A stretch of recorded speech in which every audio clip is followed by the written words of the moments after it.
Recording in progress.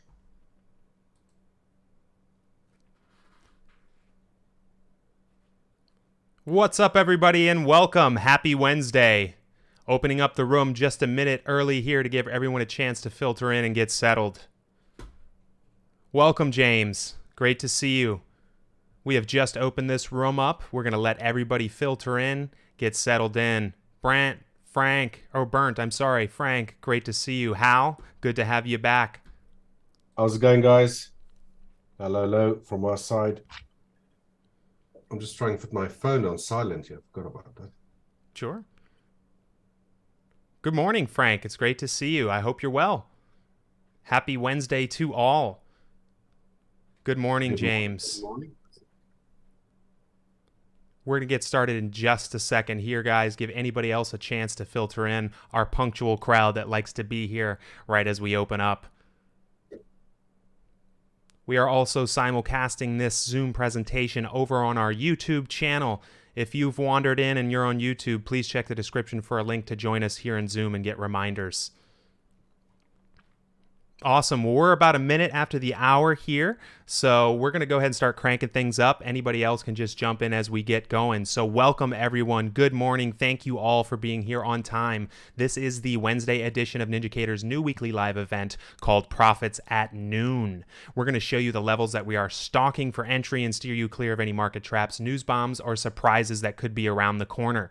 So you're about to see a lot of cool live analysis from our very own Richard Krugel, and we're also going to give you our levels to lock so you can copy and stalk these trades along with us. We do, of course, encourage you to attend our follow-up sessions. Just a reminder, we are live 3 days a week, Monday, Wednesday, and Thursdays at noon Eastern time. So we'd love to see you again tomorrow before we head out for the weekend, and Richard will give you any final insights as we look to close out the week. And speaking of Richard, King Richard Krugel, the man, the myth, the legend, he is here with us. He has been dealing with some illness, so he's really a trooper and a soldier, and I appreciate his time and him being here today and battling some sickness. So thank you so much, Richard, for being here. Without further ado, I'm just going to go ahead and pass the reins to you so you can get us started, and I will, of course, check in again before we wrap up. I'm going to keep you guys up to date on our live event calendar, and also just make sure we can clear out any Q&A if you guys have questions. So Richard, to you, sir. Thanks, Nate, and welcome everyone. Like Nathan said, I'm feeling a little bit sick still, so I do apologize if I sound, I don't know, snotty or whatever the case might be, but luckily I'm here with you guys doing what I love, analysis, and sharing my thoughts and opinions of the markets with you as always. All right, so before we get started, just a quick reminder, as always, that all information in today's session is provided for educational purposes only. And it's not an offer or recommendation to trade futures, stocks, options, or Forex. Let me just get rid of that screen. I'm just going to disappear off camera for a little while, and we can dive into the analysis here. All right, as always, we're going to look at the ES, the NQ, the YM, the Russell, gold, and crude oil. Perform some market geometry on there. I've already got some lines that's been on there for a while. Also look at our levels to lock, and what I think is happening in the bigger picture, as well as potentially over the near term. Now, yesterday, when was it? The ADP non-farm employment change figures came out. A bit worse than expected, meaning that companies were adding fewer jobs than forecasted. Now, that could be an early sign that the jobs market is cooling down a little bit. Remember, it's been very resilient for quite some time. But, you know, now the markets are turning lower. You know, that's not really been expected if you just follow what news is supposed to do. But obviously, the markets quite often do the opposite what news tells you.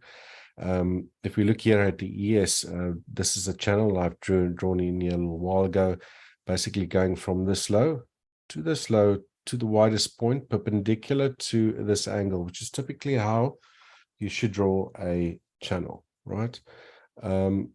Now, this is just such a picture-perfect example of how price reaches an upper side of a channel and then reverses lower. Remember, we also have that 78.6 retracement, which was taken from this high in beginning of Feb to this low, when also on the 11th of March somewhere. And as soon as price hit that the first time, and this was obviously using these 3 anchor points over here, we had a reversal lower. I think at that stage, when was it the other day, we also looked at a projected range high on Monday. So a nice reversal from there. Now, in the bigger picture, if you guys have been obviously listening to what I've been saying, hopefully, I've been saying that this sort of zigzaggy behavior to the upside potentially means that this is a leading diagonal of some sort, meaning that a leading diagonal is basically a pattern. Let me get rid of that snap mode. Let's see if I can draw it here on the left-hand side for you. Let's say in this case, from a low is a pattern that basically starts off a larger move to the upside, but then obviously expecting a correction first when that pattern ends. One would expect that correction, which is probably what's happening right now, fails to break the start of this leading diagonal, that one would then get another move to the upside. So that was the thinking, and I'm still going with that. It's just that price has reached an area of market geometry. I was saying that we potentially could start seeing a decline.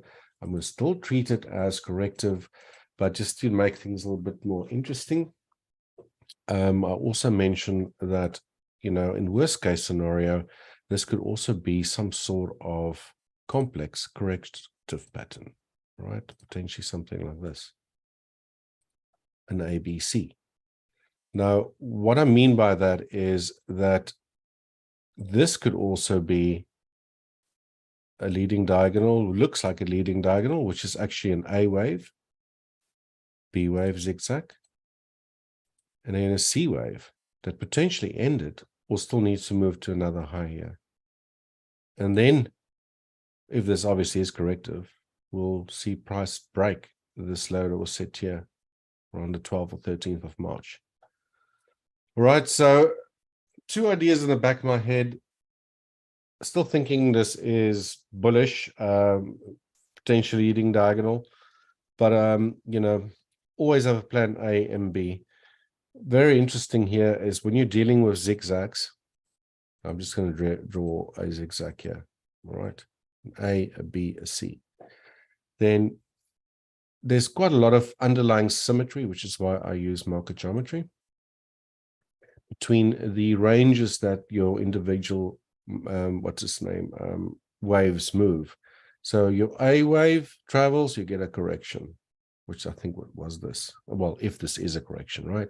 And if you get a C wave, typically on a single zigzag, it travels the same distance as your A wave. All right.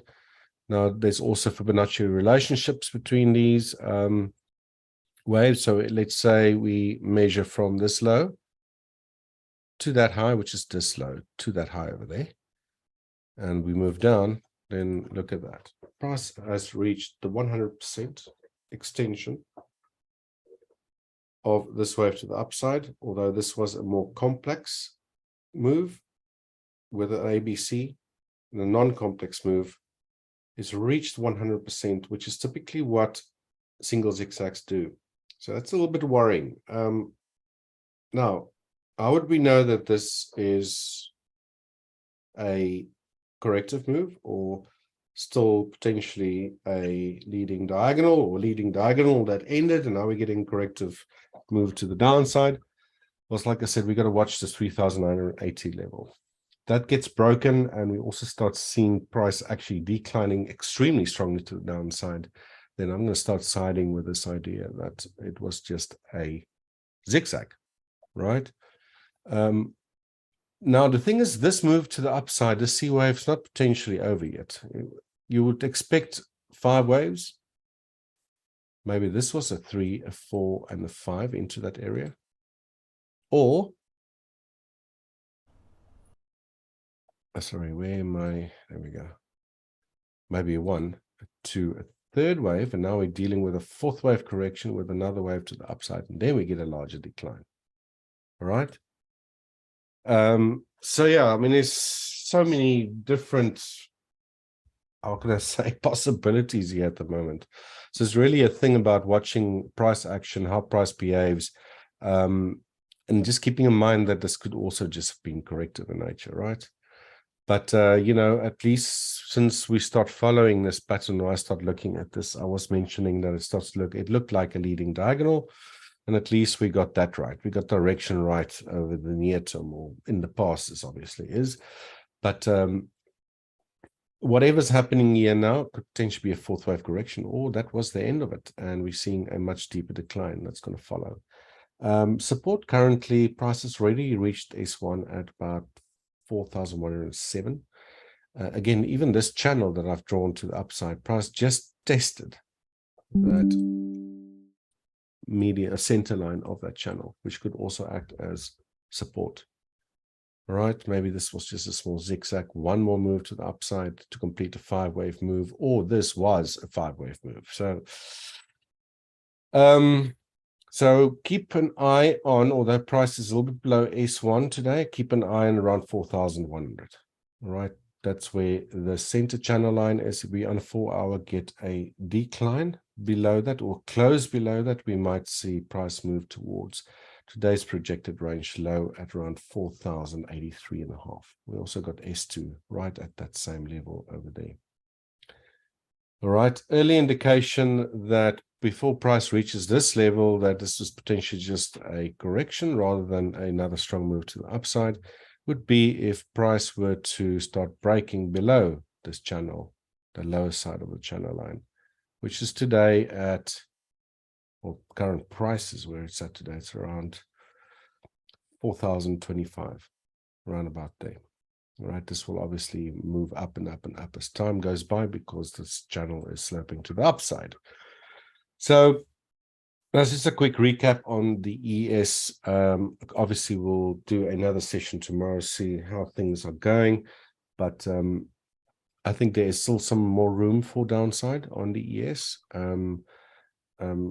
Just because price has reversed from that area that we identified before. Remember this little box that I drew there previously, sort of almost where price exactly moved lower from. It's just that we all have all the other sort of confluences with Fibonacci extension levels, market geometry in this case in the form of an upper channel where everything sort of came together. Obviously also projected ranges all came together at an area, and now we're seeing a decline. So I'm going to still treat it as corrective in nature. I think that price could still move higher. But just to let you know, price is at support, but there is still some scope for more downside potential. Then we look at the NQ. I've not had this pitchfork on here on Monday, so I've drawn a pitchfork using a standard setting, using the 3 most prominent anchor points prior to the strong move to the upside. Again, if you compare the ES, our prices sort of build up and then start moving stronger. The NQ has obviously just been enjoying a nice wild ride to the upside. Not as much zigzaggy behavior as the ES. So price never reached this upper channel line since broken downwards. Opened below today's pivot point at 13,249. Already reached S1 at 13,150. S2 at 13,068, just reached the projected range low at, well, I can't see that label, 13,040-ish. And to the downside, we also have this upward sloping, which I call a low 50% dashed median line, which sort of intersects with today's projected low deviation at 12,986. I think if price were to either reach that today, that could act as strong support, which it's previously done. We might even see a little bit of an underthrow of that area. Quite often you'll see symmetry in behavior as price dances around in the confines of these pitchforks. So quite often what I like doing is use the same angle. If price breaks an area, then act support, might just in this instance where price undershot that line. In that case, if price were to drop all the way lower today, it could even reach projected low deviation at 12,933. Again, luckily we have another one today, or tomorrow, profits at noon. And these levels will then obviously change. So if they're not reached today, but then this levels might get reached tomorrow, or at least the angular market geometry line, right? Because obviously the projected ranges will change. So So just keep in mind for today, this might be acting as strong support, 12,985, and below that around 12,950, if price were to continue downwards. Right, then we have the YM. Also was pretty messy price action all the way into this low that we've seen over here. Looking at this for a little while now, and it does look like this was potentially an expanding triangle formation. We had an A, B, C, D, E. Price moved lower, but didn't make a low below this low, which could mean that this was potentially a triangle A, a B, and a C. Or I'm just dreaming up things here and something else is going on. But same as the NQ, also been in a very strong upwards move, different than the ES. Also didn't start off like zigzaggy like the ES, because this was the actual low over here. So also three-wave moves to the upside. Very, very difficult to figure out what's going on here. Anyway, on the YM, price just missed that upper red warning line of that pitchfork. I did have a little red box that I drew there the other day. I sort of touched it and moved lower. I can't for the life of me remember why I drew that box, to be honest with you. But also thinking still more downside potential for YM. This was potentially, if this is corrective, I mean, this moved to the downside here. Then maybe this was a B, and maybe another C wave to the downside here. So price to continue lower today. I think S1 is attainable at 33,428, sort of in line with this median line up here. So a bit of confluence there, a break below there, and we could see price potentially reach the projected range low of 33,317. Russell, I don't know. Really, it's just been an absolute mess. We've been looking at the Russell, I even deleted that. It's been sort of making this downward sort of craziness straight back to the upside. Price was stuck in this like really large sort of range thing here. When was it? Monday? We've seen price actually break above it, and now we're seeing a pullback all the way back into it. So way weaker than the other indices. Price already, you know, open today below the pivot point at 1,792, just hit S1 at 1,762. Could potentially still reach the projected range low. So also a confluence here with the center median line of this pitchfork that I've drawn using those three anchor points. And that projected range low sort of coincides with that center median line around 1,747. Now, whether that's reached today or tomorrow, just be aware that could be a very strong area of support. Now, if price were to slice downwards and break below it, like a nice strong decline, disrespecting that area of angular support in this case, then that probably means that our R2Y is going towards new lows. All right. Golds. So yeah, my idea about the triangle was right.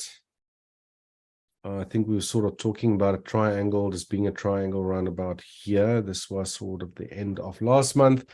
I was saying that if we were busy with a triangle, you won't really know until price actually reaches a fib retracement level, assuming that you had an A already, a B, and a C. Assume now that we looked at things back then, around about here. Then we would have expected price to reach a 50 or 61.8 retracement. It could also have become a ascending triangle. And what we've seen here was a beautiful move back into the 61.8, typically where your internal waves of triangles end. Did overshoot that a little bit. And when price declined it, at that stage only, we had the high probability chance of it being a triangle. I don't care what anyone else tells you. You won't have any idea of when a triangle's actually, well, you can't always say for sure, but like a high probability chance that you're dealing with a triangle until you assume that you might be dealing with a D wave and you identified an area where you think a D wave could end, and only then if you do see a reaction from it, you then proceed to draw a fib retracement level from your C wave to the high of where you assumed your D wave could have ended. look at one of these fib retracement levels, and once you start, in this case, a strong reversal candlestick to the upside, that was probably a high probability entry for, or a sign that an E wave has ended. All right, so now I did also mention, for those that are interested in patterns, also a bit of Elliott wave analysis, is that be careful, because triangles typically form as the penultimate correction prior to an important high or in a sequence. Now, in this sequence, I'm looking at this low from around the 28th of Feb, marking this first move to the upside as a 1. This could also have been a 1, and this just an expanded flat 2, but doesn't really matter. I'm looking more at the overall structure. A third, as one would expect, fourth waves typically trace out as triangles, not always, but typically do. But also, if they do, be careful, that's quite often the penultimate correction prior to the end of a sequence. In this case, 1, 2, 3, 4. I'm potentially busy now with the fifth wave. Now, whether that fifth wave is done or not, potentially could still be underway. This could potentially just be a 1 here, a small 2, maybe we had a 3, busy with a 4, and then another fifth wave, and then a larger decline to follow afterwards. Price has been above today's pivot point at 2025. So we've been hovering between today's pivot point and R1 at 2056. Interesting, if you measure where fifth waves typically end, what you would like to do is measure the distance from your third wave to your fourth wave. In this case, I'm doing this in reverse now. So remember, a fourth wave on a triangle ends here at an E wave, not at an A wave. Right, that's the end of the correction, not over here. So what you can do is you measure the distance from where your four wave ended to the start of this correction, where your third wave ended in this case, and do a projection to the upside. And then fifth waves typically pull into the 12360, 13820. In strong cases, 161.8. So be careful. This might actually be a fifth wave that just ended, or still wants to make another high. So I'm cautiously, sorry, where's my 5? I'm cautiously bullish, but also very aware that a much larger correction could follow at any stage.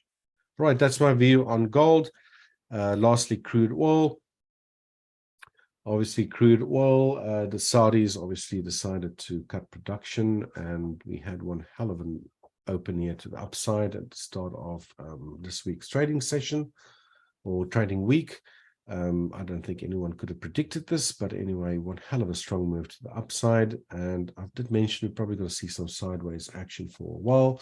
A lot of energy being spent to the upside here, so it's quite often expected that price will just start ranging for and stage, and then also this pretty large gap that's been left around here would probably get filled at some stage as well. So yeah, but difficult to say what's going to happen with crude oil. I did say for the longest time we've probably been seeing a correction to the upside, but prices sort of busted out through all these areas that I've marked. Disrespected that, just took out these highs that were set at the previous triple zigzag that we sort of nailed pretty well at the beginning of March, and it's just taken that out. So are we going to go higher still? Could potentially do that. Maybe this is a 1. Maybe this was just a 2. Oops. Maybe, I don't know, could be very close to a 3 or already had a 3. Come on, where's that gone now? 3 in there. Either here or there, whatever the case might be, might get a fourth wave correction, and then a fifth wave, and then a correction, and then up, maybe even stronger. The only thing is, if this is corrective in nature, the only pattern that would fit this is that this is some sort of an expanding flat, which I don't know, it doesn't look like it is.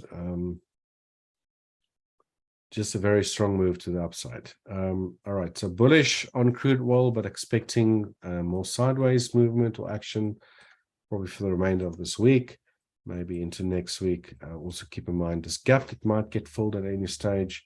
But yeah, I just wanted to look something before I finish the analysis. If I double up this pitchfork here, and since price obviously gapped above that upper median line,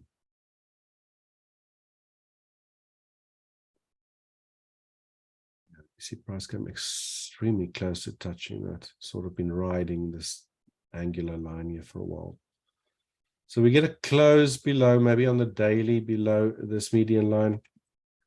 That could potentially mean that we could see a deeper retracement, potentially filling this gap sooner rather than later. All right, that concludes today's analysis. If you guys got any questions, then please let me know. Always great answering them for you guys. Sure. Thank you so much, Richard. I see my camera. I'm looking like an alien. Zoom loves to have fun with my green screen. Let's see if that fixes it. Perfect. Well, thank you so much, Richard, as always, for all the valuable insights. Very much appreciate, too, the additional insights as far as your market geometry lens. Just endlessly fascinating. You know, I can nerd out on that with you all day. But we do want to leave some time for some questions here. Thanks, James. We really appreciate that. Thanks, Frank. Glad you found it helpful very much. Absolutely, Hal. Thank you. We're very glad to have you here. We've appreciated spending time with you. So, of course, encourage you to come back tomorrow and hang out with us one more time before we close the week. But yeah, as I mentioned, we do want to leave some room for Q&A. If you had anything on your mind, or if you wanted to pick Richard's brain about any of these levels or the markets that we covered, we are happy to chat with you. We don't have any guests or anything on deck today. So otherwise, we'll probably just wrap a few minutes early. Tons of fun, guys. Thanks for everything. Joseph, we really appreciate it. Absolutely. So yeah, if you don't have any questions, and that goes to our guys that have joined us on YouTube, if you're watching this being simulcast to YouTube, please feel free to fire away there in the chat. If there's anything on your mind, we're always happy to discuss. Cool. Well, I did promise we were going to keep you apprised of our live event calendar, and I see Richard has it pulled up for us here. So let me go ahead and drop a link here in the chat. Some of you guys may already be members. Some of you guys may have already attended one of these. But for those of you who are new to it, we do have a Robot Lab webinar later this afternoon after market close at 4:15 p.m. Eastern Time. If you've joined us in prior sessions, you know sometimes our buddy Craig Hill comes in and gives us a kind of a brief look under the hood, a teaser of what you'll see in these events. We do have Craig on deck for a couple of appearances next week, so if you're with us next week, you'll see plenty of Craig. But for this, we just wanted to put it on your radar, let you know. You can hit that link. I'll drop it here on YouTube as well. If you have any interest in learning about our fully automated suite, our trading robot portfolio, we very much encourage you to join this session. The founder, Christian, was very closely involved in the development of this software. He trades it himself. There's no one better to hear it from than the man himself, and he will be rolling up his sleeves and showing you everything the system has to offer, all of the different portfolios, his own personal portfolios, as well as their performance and what you can expect. So definitely check that out. Hit that link. Check out our Robot Lab. That starts at 4:15 Eastern Time today after market close. Come hang out with us, see Christian, Craig. But in the meantime, as I mentioned, join us next week. You'll see Craig and a couple of other surprises. We have one more session for you tomorrow, so join us again for the next Profits at Noon, tomorrow at noon Eastern Time. Richard is going to be busting out the volume spread scalper. So we'll be doing a deep dive on our very own volume spread scalper.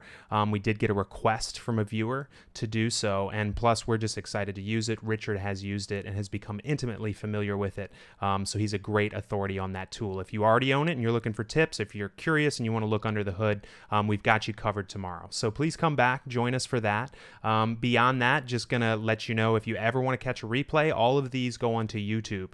After we've live broadcast them on YouTube, they are stored in a playlist called Profits at Noon. So you can head over to our YouTube, unpack any of the prior sessions, and then of course we do hope to see you tomorrow. So it looks like we don't have any questions coming through, so we're just going to go ahead and wrap this one up a little early. We do appreciate all of your time, Richard. We appreciate you being here in spite of what you're dealing with that illness. We know how tough that can be. No problem. So thank you again. Yeah, and outside of that, just have a great rest of your day in the meantime, and we'll see everybody tomorrow. So later, James, we'll see you. Hal, have a great rest of your day as well, and we will see everybody here hopefully tomorrow and next week as well. So yeah, Richard, you know, we've been off getting away from our cheesy jokes and our words of wisdom, so we'll pick back up on that tomorrow. So you'll have that to look forward to as well. Awesome stuff. Awesome. All right, guys. Thanks very much. Thanks for attending. I will see you tomorrow. Take care. Awesome. Thanks, everybody. Bye-bye. Bye-bye.